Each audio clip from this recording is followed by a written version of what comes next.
मेष राशि वाले बंधु, आप सभी का बहुत बहुत स्वागत है, अभिनंदन है मेष मंथन भिंड यूट्यूब चैनल में। तो मेष राशि वाले बंधुओं, ध्यान से समझिए बंधुओं, आने वाले 10 से 12 दिन आपकी जिंदगी के लिए बेहद खतरनाक हैं। आपकी जिंदगी में परेशानियों की बाढ़ तूफान लाने वाले हैं। यदि आपने इन 10 से 12 दिनों में विशेष सावधानियां नहीं रखी, छोटी छोटी गलतियों को लगातार दोहराते रहे, अपने राहु को और अपने बुध और शुक्र को ख्याल में रखकर जिंदगी को नहीं जिया, तो आप निश्चित तौर पर अपना काम धंधा व्यापार तो ले डूबेंगे ही, अपने प्रेम अपने दाम्पत्य जीवन को भी आग लगा देंगे, बर्बाद कर देंगे। लेकिन इन सब से कहीं बढ़कर आप अपने पूरे परिवार की खुशियों को भी मातम में बदल सकते हैं, और इसके जिम्मेदार होंगे केवल आप। जी हाँ बंधुओं, आपकी लापरवाही, क्योंकि आपको चेतावनी देने के बाद भी आप सतर्क नहीं हुए। ये वही बात होगी कि लाख किसी को बताया कि आगे कुआं है, लेकिन वह नहीं माना और कुतर्क के वशीभूत होकर जाकर कुएं में डूब गया और अपने प्राणांत कर दिए। ऐसी भूल आपको नहीं करनी है। 10 से 12 दिन आपकी जिंदगी के, यानी कि पूरे मार्च के महीने में जो बचे हुए दिन हैं, वे आपकी जिंदगी में बहुत बड़ी कहानी लिखने जा रहे हैं। या तो आप बुरी तरीके से बर्बाद हो जाएंगे, या आज हम आपको यह बात कहते हैं कि आप अपनी जिंदगी की एक नई कहानी लिखेंगे, एक नया इतिहास लिख डालेंगे। जी हाँ बंधुओं, क्योंकि इन 10 से 12 दिनों में पूरी तरह से शासन चलेगा केवल और केवल राहु का और शनि का। राहु और शनि मित्र हैं। एक बार राहु ने कोई भी निर्णय ले लिया, शनि भी उसका समर्थन करेंगे, और शनि ने यदि कुछ निर्णय ले लिया तो राहु बढ़ चढ़कर उस निर्णय को मान लेंगे। तो अब समझिए कि ये जो समय है, आने वाला 10 से 12 दिन का समय, ये बहुत ही खतरनाक समय कहा जाएगा। बहुत सावधान रहने की जरूरत है। कुछ चीजें हैं जो आपको अपने घर में पूरी तरह से सुधार लेनी है, बदल डालनी है। कुछ अपनी जिंदगी में बदलाव लेकर आने हैं, और कुछ छोटे छोटे उपाय और क्रियाएं करनी है। इनसे क्या होगा? इनसे ये होगा कि आपका राहु पॉजिटिव हो जाएगा। राहु के पॉजिटिव होते ही शनि भी आपके अनुकूल हो जाएंगे, क्योंकि इस महीने के अंत में तो शनिदेव भी राशि परिवर्तन करने वाले हैं। और जब शनिदेव राशि परिवर्तन करेंगे तो पूरे 27 दिनों के लिए शनिदेव चाहे किसी भी स्थिति और अवस्था में हो, आपकी राशि आपकी कुंडली में आपके लिए अनुकूल हो जाएंगे। या यूं कहें कि अपने पूरे प्रभाव को समाप्त कर लेंगे, क्योंकि शनि का राशि परिवर्तन बहुत विशेष होता है, धीमा होता है, और इस परिवर्तन में पूरा 27 दिन यानी एक चंद्रमास शनिदेव निष्क्रिय रहते हैं। ऐसे में आपके जीवन में जो भी रुकावटें परेशानियां शनिदेव की वजह से होंगी, वे पूर्ण रूप से समाप्त हो जाएंगी। तो अब ऐसे में आपको राहु को अपने अनुकूल करना बहुत अधिक आवश्यक है। वैसे भी हम आपको बता दें कि आज जब हम इस वीडियो कार्यक्रम को आपके लिए बना रहे हैं, इस समय बुध अस्त हो चुके हैं, शुक्र उच्च के अवश्य हैं, लेकिन एक राक्षस ग्रह के साथ में युति बनाकर बैठे हैं, और सूर्य देव भी उनके साथ बैठे हुए हैं। यानी कि सब पर राहु की नजर है। राहु ने सब पर नियंत्रण बना रखा है।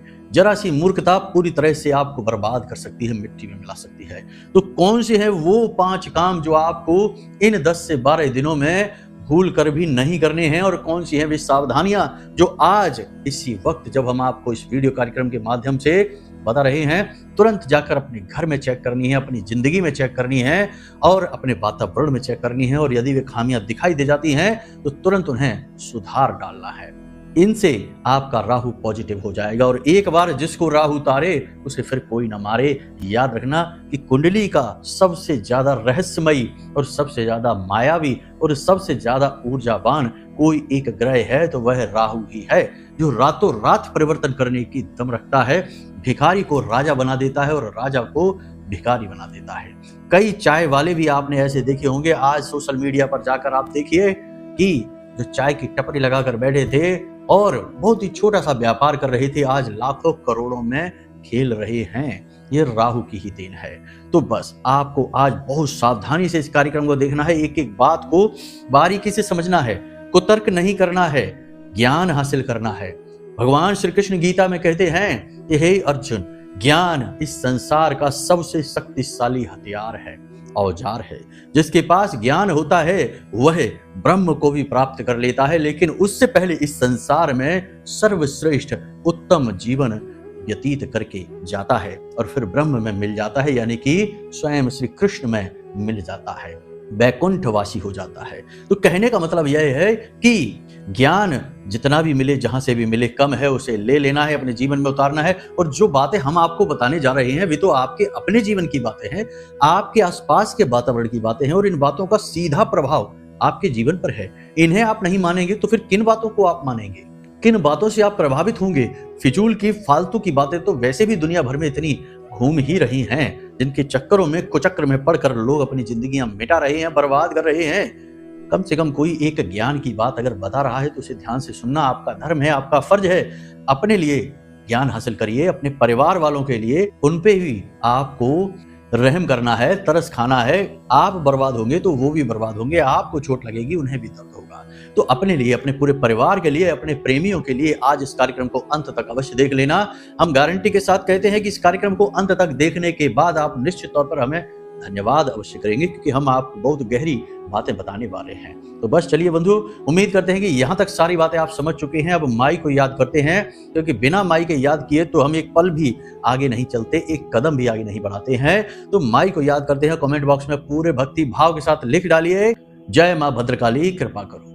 महामाई इतनी दयालु हैं कि निश्चित तौर पर आपके ऊपर कृपा करेंगी, और जिस पर हुई माँ की कृपा उसे फिर किसी की कृपा की आवश्यकता नहीं, उससे तो सारा संसार ही झुककर सलाम करेगा। तो चलिए बंधु, अब अपने मूल विषय को प्रारंभ करते हैं। इसी के साथ साथ बंधु बता दें आपको कि चैत्र नवरात्रि आ रही हैं, और इस पूरी चैत्र नवरात्रि हम तो हर एक नवरात्रि में ही करते हैं, लेकिन इस चैत्र नवरात्रि में शामिल होने का अवसर आपको दे देते हैं। पूरे नवरात्रि के समय में विशेष अनुष्ठान होते हैं, मनोकामना पूर्ति हवन होते हैं, जिसमें लोगों को शामिल किया जाता है।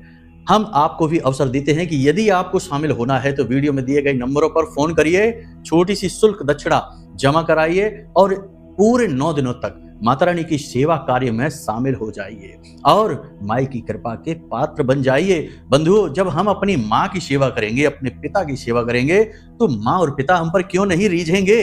आखिर जो बालक माता पिता के पैर दबाता है, उनकी सेवा करता है, उस पर माई का ज्यादा लाड़ बरसता है। भगवान श्री कृष्ण गीता में कहते हैं कि वैसे तो मैं इस संसार के हर एक जीव के लिए निस्वार्थ हूँ, हर एक के बारे में सोचता हूँ, भेद नहीं करता, लेकिन अपने भक्त के लिए मैं बिल्कुल स्वार्थी बन जाता हूँ और पूरा पूरा भेद करता हूँ। इसलिए भक्तों पर भगवान की विशेष कृपा होती ही है। अब यहाँ पर भी कुतर्क मत ले आना कि हम क्यों दे आपको पैसा, आपका व्यापार है। अगर ऐसी बुद्धि आपकी चलती है तो बिल्कुल मत देना। हम कोई आपको यहाँ पर निमंत्रण नहीं दे रहे हैं, यही एक अवसर है आपके लिए। अगर अपने कर्म, अपने जीवन और अपने परेशानियों और तकलीफों से मुक्ति चाहते हैं तो आगे आइए, वरना कोई बात नहीं, कार्य तो होगा ही, चाहे कोई आए या ना आए। ये दास तो माई का लगा ही है, लगा ही रहेगा। चलिए बंधु, अपने मूल विषय को शुरू करते हैं, ध्यान से सुनिए। प्यारे मित्रों, हमारे अत्यंत प्रिय और परम पूज्य अमिताचार्य जी के पास माँ बगलामुखी और माँ भद्रकाली की साधनाओं का वर्षों का अनुभव है, और माता रानी की इनके ऊपर पूर्ण कृपा और सिद्धि है। आचार्य जी ने अपने सटीक कुंडली विश्लेषण और श्रेष्ठतम उपायों के माध्यम से हजारों लोगों के जीवन को खुशियों से भरा है। आचार्य जी का कुंडली विश्लेषण और उपाय करवाने का तरीका इतना अद्भुत है कि जीवन के हर एक दुख और कष्ट का कारण जड़ से ही समाप्त हो जाता है। फिर समस्या चाहे जैसी भी हो, कर्जा बहुत बढ़ गया हो, व्यापार चल नहीं रहा हो, बीमारियों में आप बर्बाद हो चुके हो, रिश्तों में प्रेम समाप्त हो चुका हो, या फिर नौकरी ही ना मिल रही हो, विवाह में देरी होती हो, कैसी भी समस्या हो, इन समस्याओं का कारण क्या है, कौन सी महादशा परेशान कर रही है, कौन सा दोष लगा हुआ है, सब कुछ आचार्य जी इतना सटीक बताते हैं कि वर्षों वर्ष के दुख कुछ ही दिनों में समाप्त हो जाते हैं। अगर आपके जीवन में भी कोई ऐसी संकट की घड़ी है तो यही सही समय है जब आप पूज्य आचार्य जी के हाथों से अपनी कुंडली का विश्लेषण करवाएं और वर्षों से चल रहे दुखों और संकटों के इस चक्र से बाहर निकल जाएं। प्यारे मित्रों, अभी वीडियो में दिए गए नंबरों पर फोन करिए और अपनी कुंडली का श्रेष्ठतम आकलन करवा डालिए। जिंदगी बदलने का ये सबसे बड़ा मौका हाथ से मत जाने दीजिएगा। जय माई की, महामाई आपका कल्याण करे। सबसे पहले बात करते हैं बुध की, क्योंकि बुध सबसे महत्वपूर्ण ग्रह है। लाल किताब में बुध को सबसे बड़ा, शक्तिशाली और महत्वपूर्ण ग्रह माना गया है, क्योंकि बुध 3 जगह पर नियंत्रण रखता है, आपकी बुद्धि, आपकी वाणी और आपके व्यापार पर। लेकिन इसकी एक सबसे बड़ी समस्या यह है कि यह बिन पैंदी का लोटा है, कब कहां लुढ़क जाए पता नहीं चलता है, किस ग्रह के साथ किस प्रकार का बर्ताव करेगा इसका पता नहीं चलेगा। इसीलिए इसे बालक ग्रह भी कहा जाता है।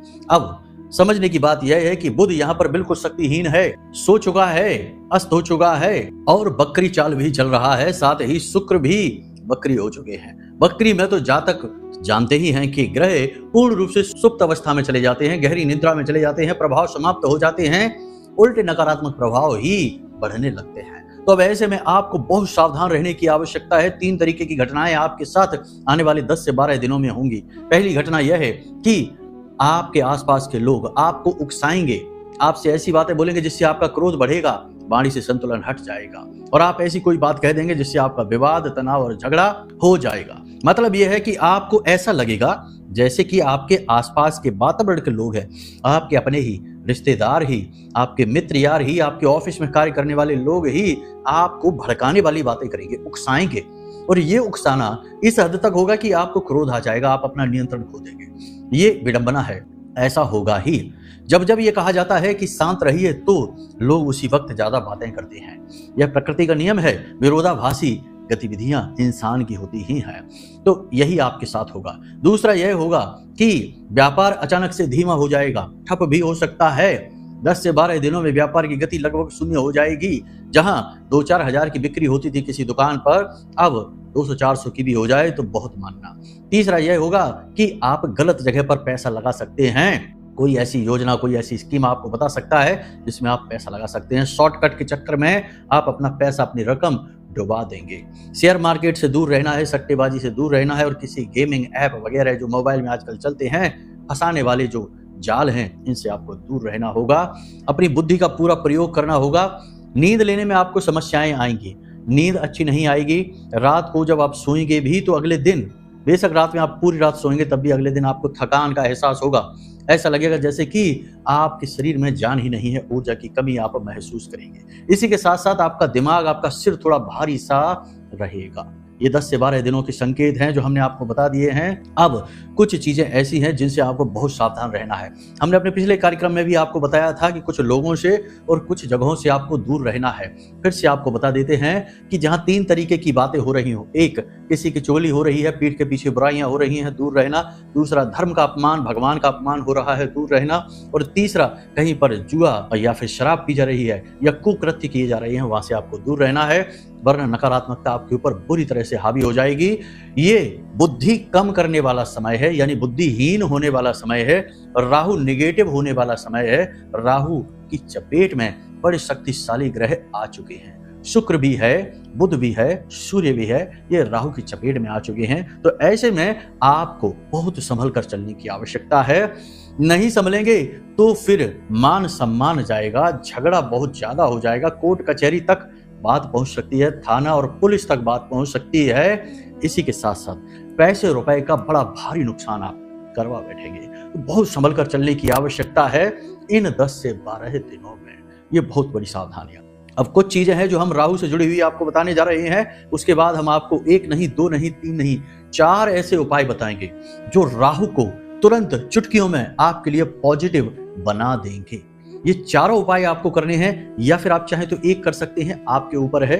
लेकिन यदि सर्वोत्तम परिणाम चाहिए तो चारों उपाय कर लेना, आपका हित ही हित होगा। माला माल हो जाएंगे, वारे न्यारे हो जाएंगे, राहु आपके साथ आ जाएंगे, फिर तो पूछना ही क्या है। आप ही राजा और आप ही करोड़पति बनेंगे, दुनिया भर की तरक्की हासिल करेंगे। तो ध्यान से सुनिए। सबसे पहली चीज, जल्दी से देखिए अपने घर में कि कहीं कोई नल तो नहीं टपक रहा, पानी बर्बाद तो नहीं हो रहा है, लगातार पानी रिसता तो नहीं रहता किसी जगह पर।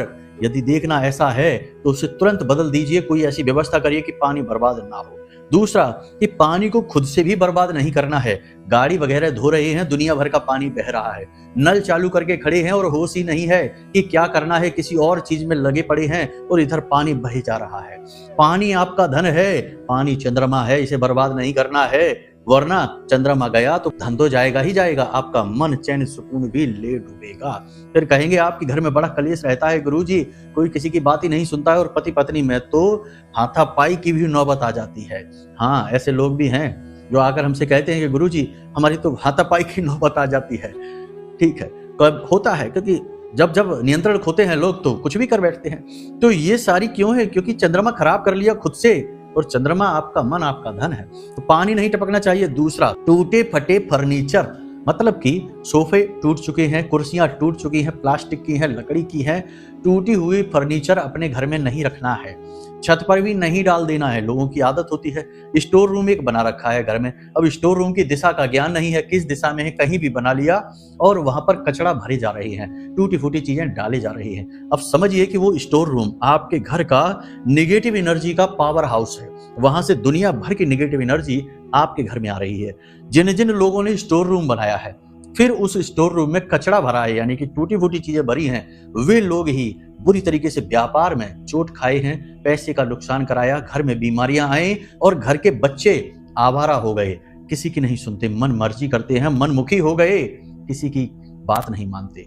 फिर ये लोग आते हैं और कहते हैं कि गुरुजी ऐसा। जब उनसे बात करो तो पता चलता है कि कुंडली में कोई समस्या नहीं, ग्रहों की कोई स्थिति खराब नहीं। घर का हाल देखा तो स्टोर रूम में दुनिया भर का कचरा पड़ा है, अंधेरा पड़ा है, मकड़ी के जाल लगे हुए हैं। तो बताओ, बर्बादी उनकी नहीं होगी तो किसकी होगी? खुद अपने घर में नेगेटिव एनर्जी का स्टोर रूम बना रखा है, पावर हाउस लगा रखा है। तो ये नहीं करना है, स्टोर रूम घर में होने ही नहीं चाहिए। ये तो विदेशी व्यवस्था है और विदेशी व्यवस्था तो है ही कुव्यवस्था की देन। हर एक संस्कारहीन, हर तरीके से चौपट व्यवस्था है। उनकी व्यवस्थाएं हमारे यहाँ जब से आई तब से हमारे देश, हमारे समाज का भी सत्यानाश हो गया। लोग अधकचरे हो गए, ना इधर के रहे ना उधर के रहे। तो ये हमें नहीं करना है। हमारे यहाँ की व्यवस्था है कि जो हमारे घर का उपयोग का सामान है उसे हम उपयोग करते हैं, जितना भरसक प्रयास करते हैं उपयोग करते हैं। लेकिन जब वह उपयोग के योग्य नहीं रहता तो उसे हम घर से बाहर निकाल देते हैं। आपने देखा होगा कि गांव क्षेत्र में भी एक घूरा होता है। घूरा मतलब कि एक ऐसी जगह होती है जहां पूरे गांव के लोग कचरा डालते हैं, या 10-20 घरों के लोग एक जगह कचरा डालते हैं, लेकिन घर में नहीं रखते हैं।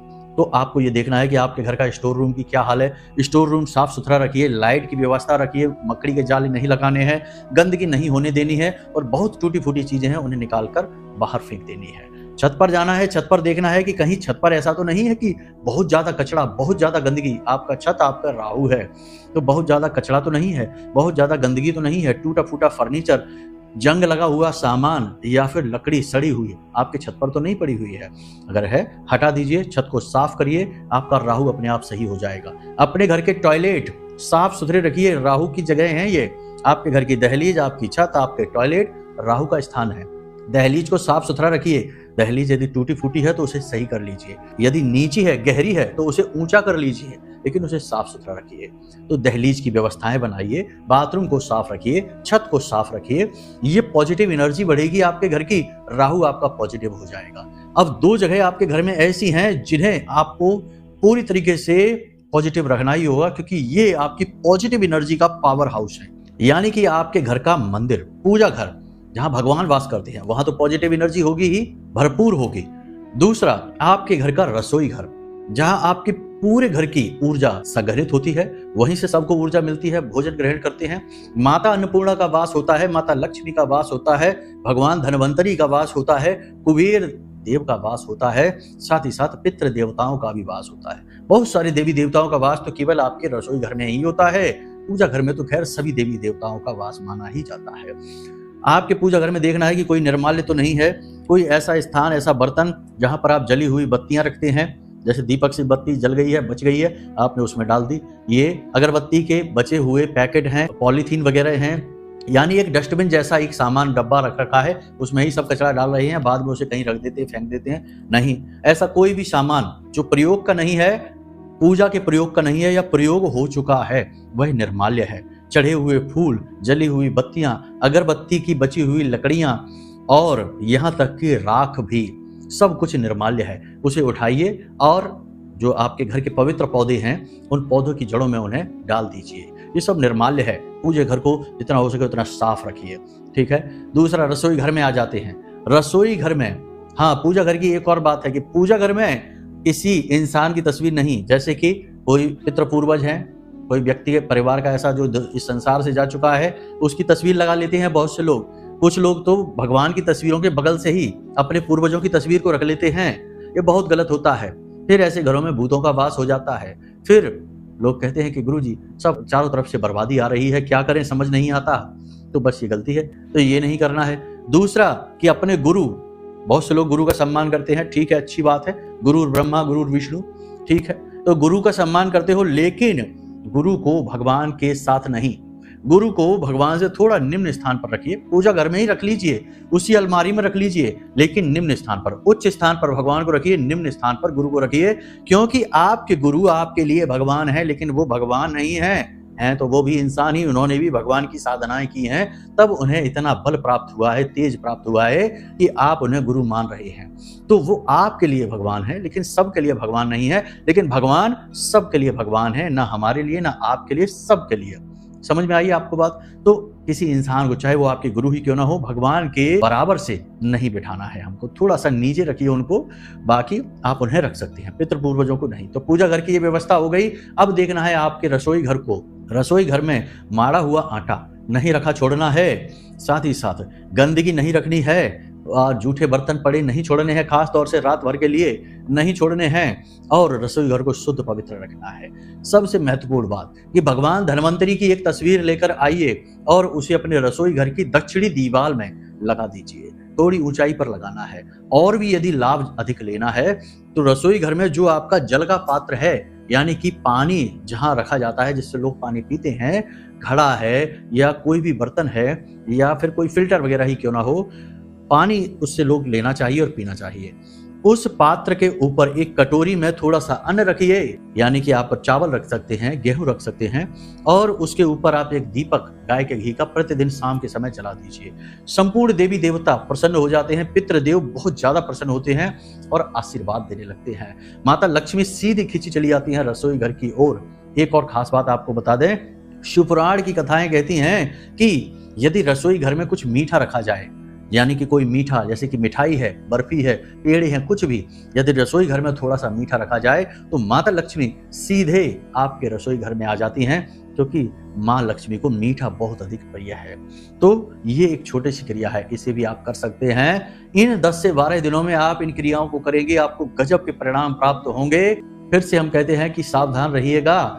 इस 10 से 12 दिनों में आपके जीवन में बहुत सारी गलत घटनाएं हो सकती हैं। लोग आपको फंसाने का, आपको उलझाने का बहुत प्रयास करेंगे। आपका पैसा, आपकी धन संपत्ति, आपकी ऊर्जा और आपके स्वभाव का शोषण करने की पूरी कोशिश करेंगे। समझदार रहेंगे तो बचे रहेंगे। याद रखना है कि भावनाओं से होकर निर्णय नहीं लेना है, भावुकता से निर्णय नहीं लेना है। जो व्यवहारिक है, जो सही है, वही निर्णय लेना है। फिर चाहे किसी को बुरा लगे या भला लगे, कोई फर्क नहीं पड़ता है। देखिए बंधु, हम आपको बता दें कि आप एक भावुक इंसान हैं। कोई इंसान आपसे जब काम करवाना चाहता है तो वह पहले आपको भावनाओं में लेता है, और जब भावनाओं में लेकर आपको पूरी तरह से भावुक कर लेता है तो फिर वह आपसे बड़े से बड़ा काम करवा लेता है। बहुत सारे आपके आसपास ऐसे लोग हैं जो आपकी इस कमजोरी को अच्छी तरह से जानते हैं, भाप चुके हैं। तो जब उन्हें आपसे कोई काम करवाना होता है तो वह इसी ट्रिक का प्रयोग करते हैं, इसी तरकीब का उपयोग करते हैं और आपसे काम निकलवा ले जाते हैं। आप बाद में ठगे से खड़े रह जाते हैं कि ये क्या हो गया। तो सावधान रहिएगा, ऐसा आपके साथ अब होगा इस समय पर, ठीक है। नकारात्मक चीजों की तरफ आपका ध्यान आकर्षित हो सकता है, किसी प्रकार का प्रेम प्रसंग शुरू हो सकता है, किसी प्रकार का प्रस्ताव आपको मिल सकता है, और आप खुद भी नकारात्मक चीजों की तरफ अति आकर्षित होंगे, क्योंकि यह राहु का समय चल रहा है। तो सावधान रहना। कोई भी नई प्रॉपर्टी, नया वाहन, नया कीमती सामान आपको इन 10 से 12 दिनों में नहीं लेना है। इस बात का विशेष ख्याल रखना है। जो भी प्लानिंग है आपकी, उन्हें बाद में करें, अभी फिलहाल के लिए टाल दें इन प्लानिंग्स को। तो यहाँ तक आपने सारी बातें समझ ली। अब बात कर लेते हैं राहु देव के 4 विशेष उपायों की। सबसे पहला उपाय, आज आप जब इस कार्यक्रम को देख रहे हैं, सुन रहे हैं, आज ही इस उपाय को करिए। यदि रात्रि है तो कोई बात नहीं, कल कर लेना। एक नीले रंग की प्लास्टिक की डिब्बी या कोई कटोरा प्लास्टिक का नीले रंग का आपको लेना है और उसमें नील भरनी है। नील आप जानते ही होंगे, बाजार में मिलती है, पाउडर वाली नील आती है। वैसे लिक्विड वाली नील भी आती है, लेकिन आप पाउडर वाली नील लेकर आएंगे, वही राहु का प्रतीक होती है। तो वही आपको नील लेकर आनी है बाजार से, और आपको वही नील उस कटोरी में भर के और रख देनी है। कहाँ रखेंगे आप रखेंगे जो दक्षिण दिशा है, ध्यान से सुनिएगा, जो दक्षिण दिशा है और जो पश्चिम दिशा है, उस दक्षिण और पश्चिम दिशा के ठीक बीचों बीच जो कोण बनता है वह राहु का कोण होता है। उसे नैऋत्य कोण कहते हैं। माता लक्ष्मी का भी वही कोण होता है। उसी दिशा में आपको यह रखना है, यह कटोरी रखनी है। अब उस दिशा में चाहे कुछ भी हो, आपको ये वहां रखनी है। छोटी सी डिब्बी में आप रखिए, और प्रतिदिन सुबह के समय, सुबह जब आप सोकर जागते हैं, स्नान आदि करते हैं, नित्य कर्म करते हैं, उस समय इस नील को टॉयलेट में फ्लश कर देना है और दोबारा से दूसरी नील थोड़ी सी भर के रख देनी है। केवल 11 दिनों तक आपको यह क्रिया प्रतिदिन दोहरानी है। कितना भी भयंकर से भयंकर कर्जा होगा, कमजोर पड़ जाएगा। भयंकर से भयंकर बीमारियां घर में होंगी, ठीक होने लग जाएंगी। झगड़े, विवाद, नकारात्मक स्थितियां पॉजिटिव होनी शुरू हो जाएंगी, क्योंकि ये राहु की वजह से होंगी। राहु पॉजिटिव हो जाएगा, पहली चीज ये। दूसरी चीज ये कि दिन याद रखिए, बुधवार व्यापार के लिए, सोमवार ग्रह क्लेश के लिए और कर्जे के लिए, और मंगलवार शत्रुनाश के लिए।